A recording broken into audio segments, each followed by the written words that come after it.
Vascaína, aqui é Humberto Silva do canal Crônica Vascaína. Rapaziada, curte, comente, compartilha, dá essa moral, se inscreve, tamo junto.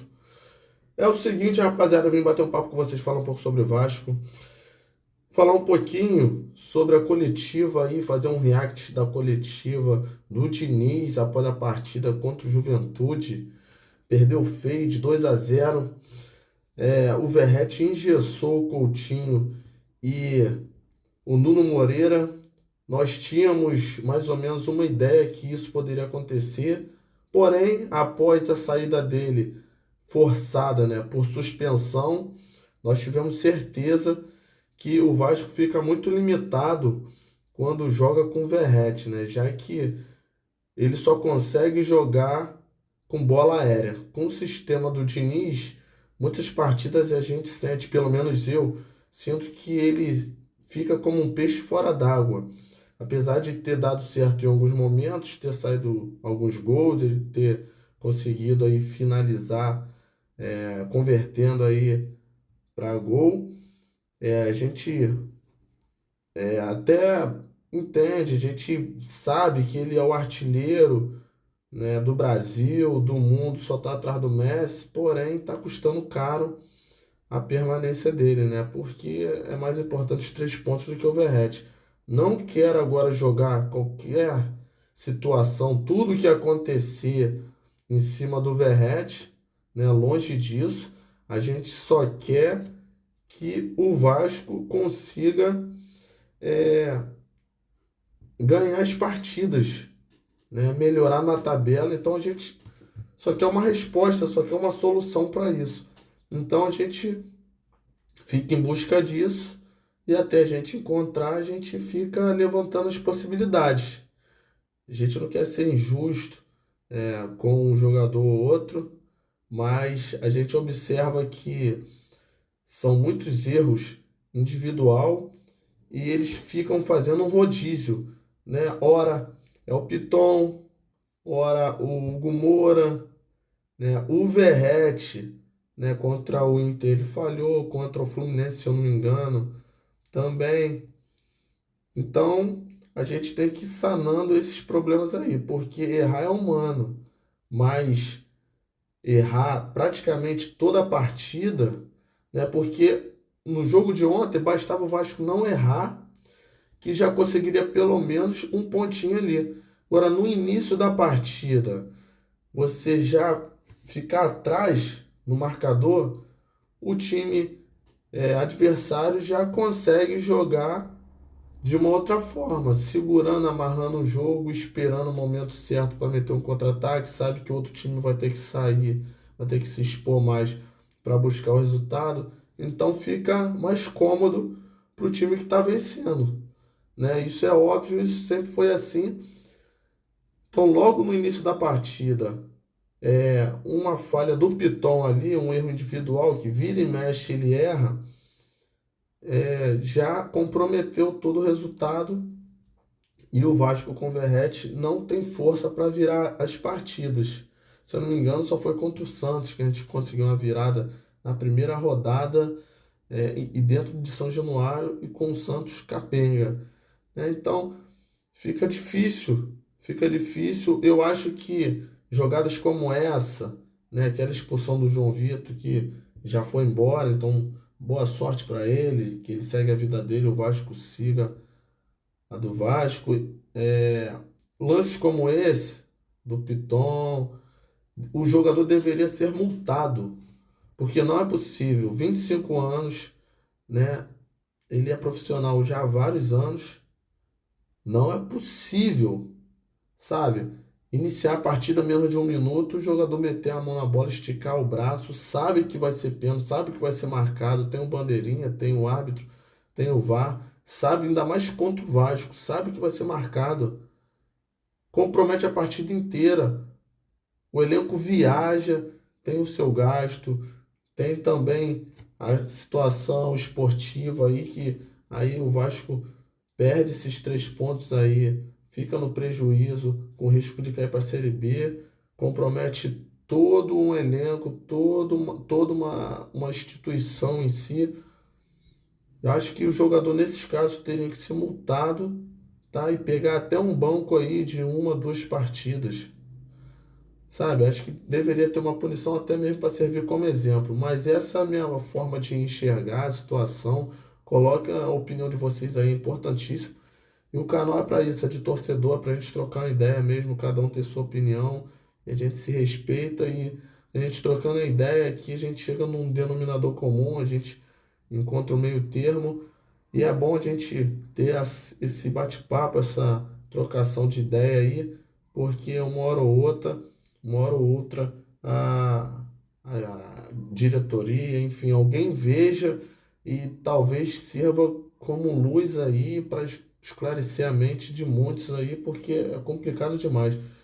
Vamos lá então acompanhar. Eu vou comentar em cima da coletiva do Diniz, fazer um reactzinho aí, então vamos que vamos. Noite. A partida que a gente jogou teve abaixo, desde o começo do jogo, desde os segundos do jogo a gente teve abaixo, nível de concentração baixo. E o Juventude ganhou com mérito, porque foi um time que teve muito mais concentrado durante toda a partida, mais interesse em fazer as coisas com a intensidade que o jogo precisava. Partidas um alto desempenho, não só nas que o Vasco ganhou, mas também em outras que o Vasco não conseguiu resultado, e às vezes oscila. Essa oscilação você encara com naturalidade? Como é que você analisa? Não, a gente não estava oscilando no desempenho, a gente estava jogando bem. Aí tá vendo, ele acabou de falar que o Juventude mereceu a vitória porque jogou com empenho esse que o Vasco não teve, ou seja, ganhou do Santos, se empenhou, se esforçou.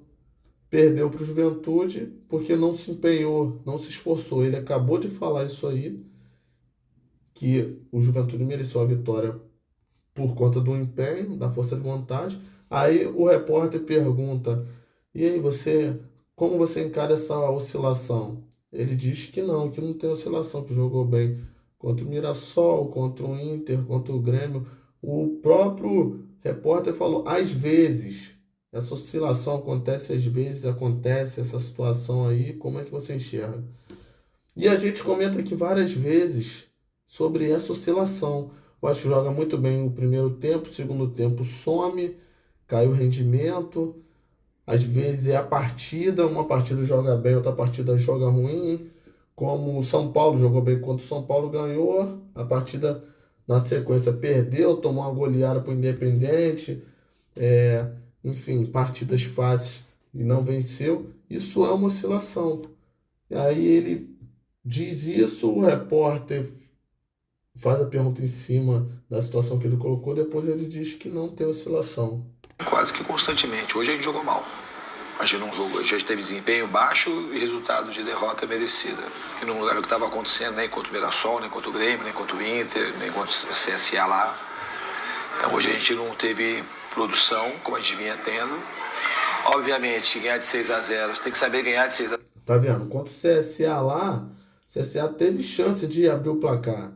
Teve a sua oportunidade. E um time grande enfrentando um time C, nono colocado, tem que vencer. Para mim, um empate contra o CSA, Série C, oitavo colocado, nono, eu acho que é um tipo de oscilação, sabe?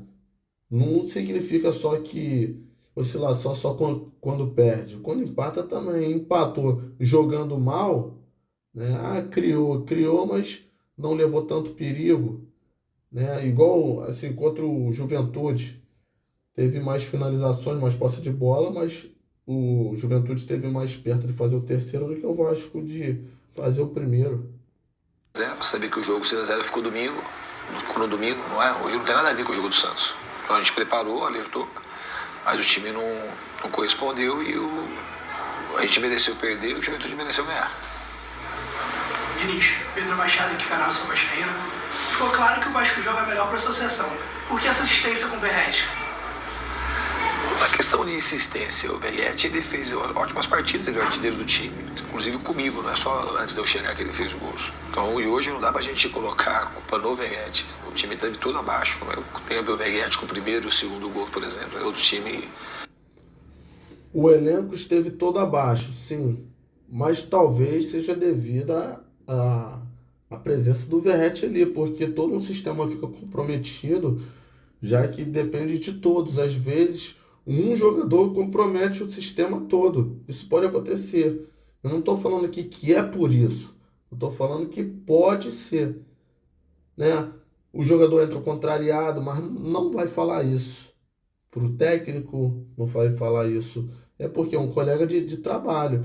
Eu postei um vídeo aqui, um short, há 1 hora atrás, do Coutinho reclamando, batendo boca com o Verratti, né? Então, às vezes, o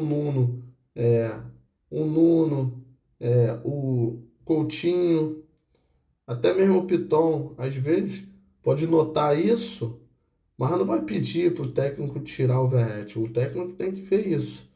E se o Verratti está comprometendo e aí os jogadores estão entrando contrariados e às vezes até deixam de render de propósito para ficar latente a situação, para obrigar o técnico a fazer alguma coisa, isso pode acontecer. Baixou a linha e marcou mais forte. Então não adianta a gente achar o Verratti ser o culpado pela derrota. Jogou bem contra o Santos, mas jogou bem contra o CSA, que o Verratti estava jogando. Para ter feito 6, 7 gols no primeiro tempo. Contra o Atlético Mineiro também a gente não jogou mal, e o Verratti também não jogou mal. Era para a gente ter vencido o Atlético Mineiro. Obviamente que é uma possibilidade de jogar sem o Verratti, mas não dá para a gente... Então, tem partida que dá para jogar com o Verratti, mas tem partida que não dá, tem partida que precisa de mais dinamicidade, né? Precisa de mais variações. Tem técnico que é inteligente, então marca aquela jogadinha ali com o Verratti, marca aquilo ali e acabou o Vasco. Entendeu? Tem jogador, tem técnico que sabe trabalhar em cima disso. Então precisa de uma variação, precisa de outro tipo de formação, coisa que o Verratti não tá permitindo. Contra o Santos, né, a gente entrou com o Nuno, se eu não me engano, foi o Nuno como falso 9 e o Coutinho pisando na área toda hora. O DVD abrindo ali pelo lado esquerdo ali com variações também. O Ryan também estava bem, no lado direito. E é isso. O time estava dinâmico, estava fazendo transição. Até o Tietê invadindo a área. O time estava circulando a bola, estava todo mundo trabalhando.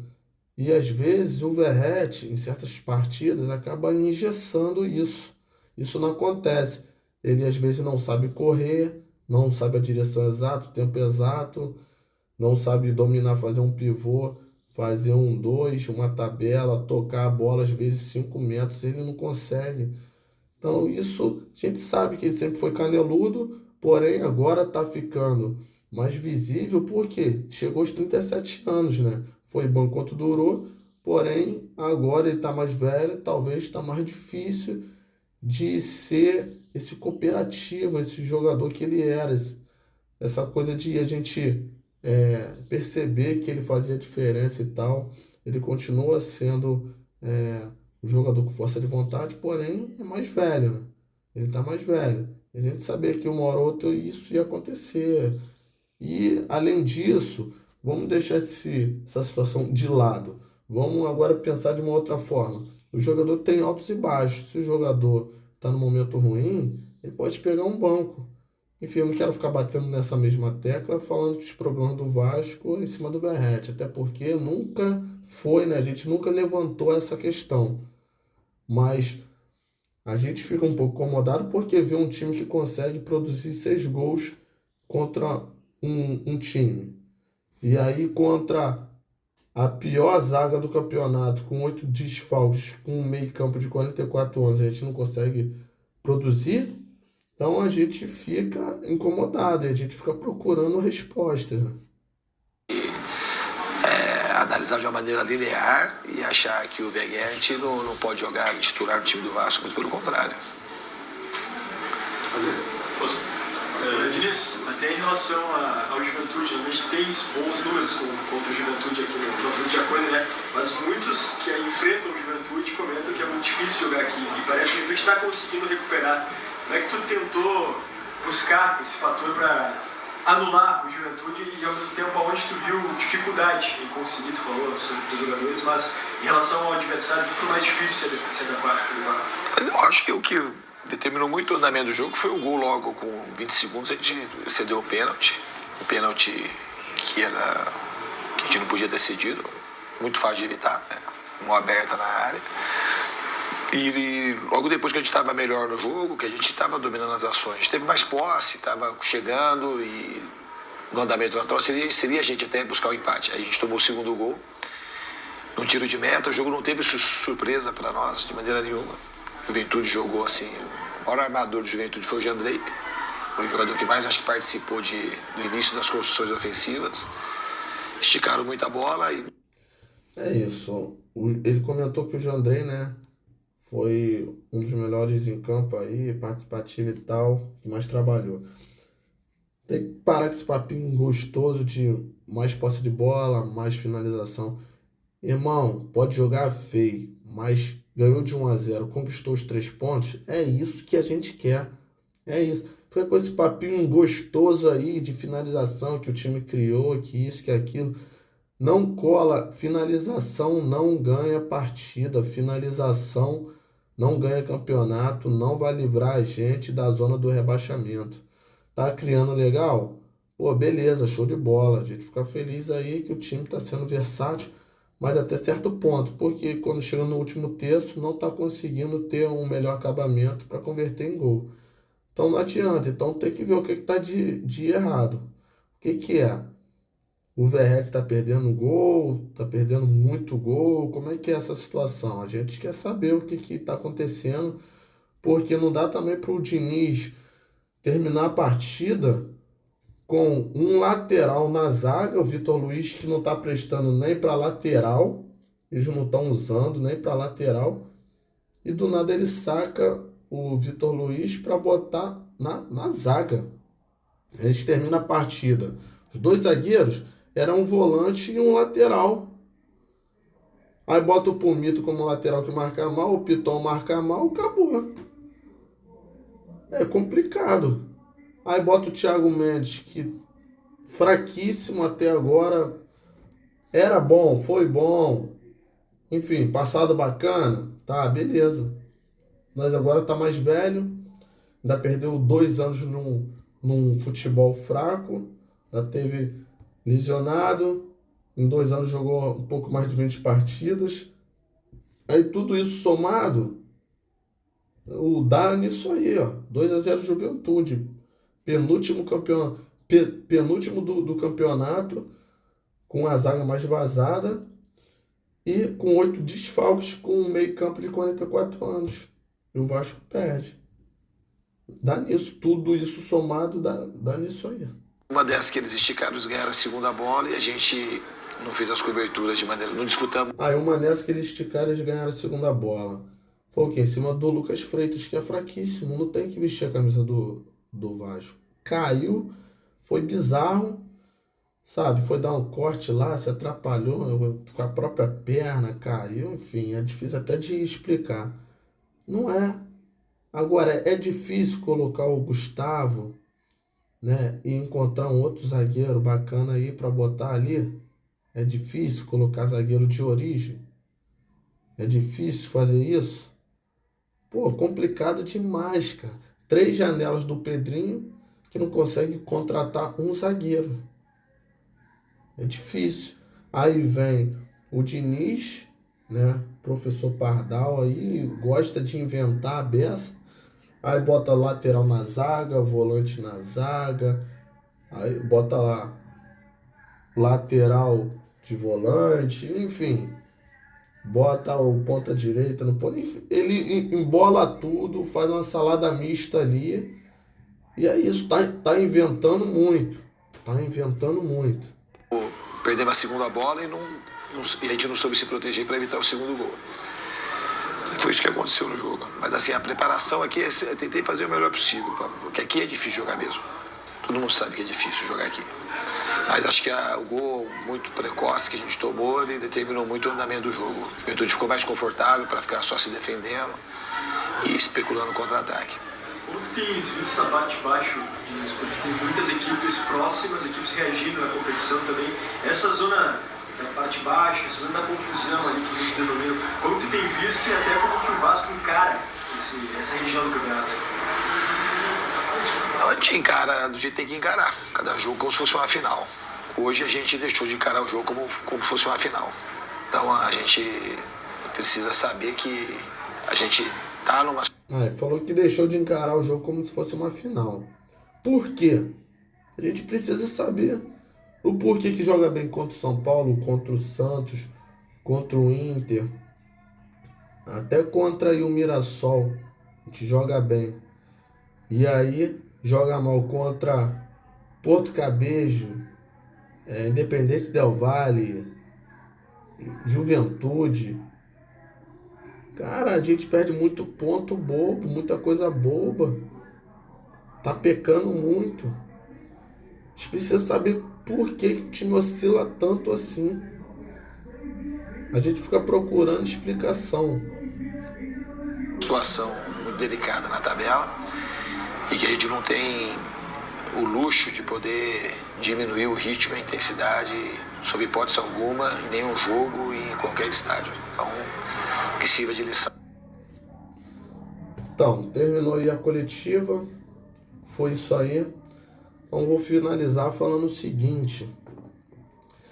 Parece que o Vasco vai vender o Luiz Gustavo pro Bahia, né, o garoto da base, o zagueiro, pro Bahia, acho que é algo em torno de 32 milhões. Por que vai vender agora? Por que vai vender agora? Sabe, a gente tá precisando de zagueiro. Então deixa o garoto aí, vamos se livrar da zona de rebaixamento. Ano que vem ele mais valorizado e talvez a gente numa situação mais confortável, vende o garoto. Gente, os caras da base sobem, a gente não aproveita, sabe? A gente não usufrui do bom futebol esportivamente, só quer saber de lucrar, mas eles esquecem que mantendo eles no elenco também, a gente lucra. Porque aí tudo sobe, a gente ganhando uma Copa do Brasil, a gente participando de uma Libertadores, ganhando uma Sul-Americana, tudo isso a gente vai ter retorno financeiro, esportivo e vai aumentar também o tom da negociação. Você negociando com o time que está prestes a cair para a Série B é um tom. Você negociando com o time que é finalista da Copa do Brasil, que ganhou uma Sul-Americana, que participa da Libertadores, o tom é outro. Sabe? Os parâmetros são outros. Agora, precisa do dinheiro. Se precisa do dinheiro, por que gastar 40 milhões com Carlos Cuesta? Por que comprou esse Andrés Gomes por, se eu não me engano, 30 milhões? Sabe? Se fosse gastar 40... com 30 quanto? Dá 70. Daria para comprar o Savarino, o Canóbio, daria para pegar um zagueiro bom. Ou imagina o Leão na zaga do Vasco. Sabe? O Vasco não consegue pegar esses caras. Às vezes está em fim de contrato. Só oferecer um salário bacana, só seduzir o jogador ali e tal.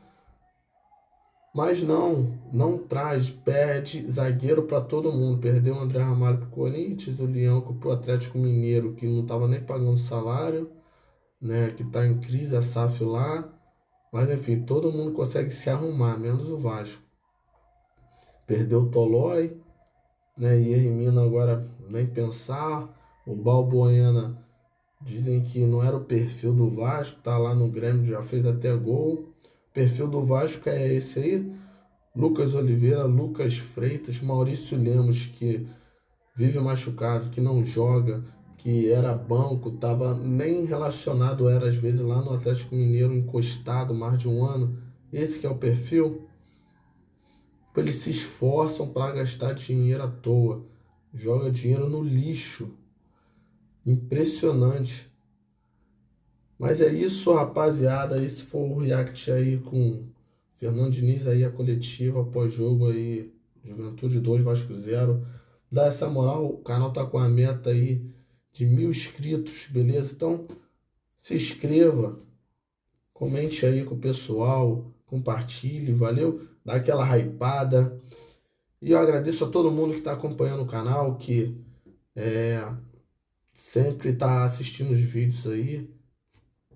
E dá essa moral aí, valeu, rapaziada? Curte, comente, compartilhe, dá aquela hypada. Fiquem com Deus. Tamo junto, muita fé, forte abraço e saudação vascaína. Essa rima aqui só tem 10 segundos. Deixa o like e se inscreve e manda pra todo mundo.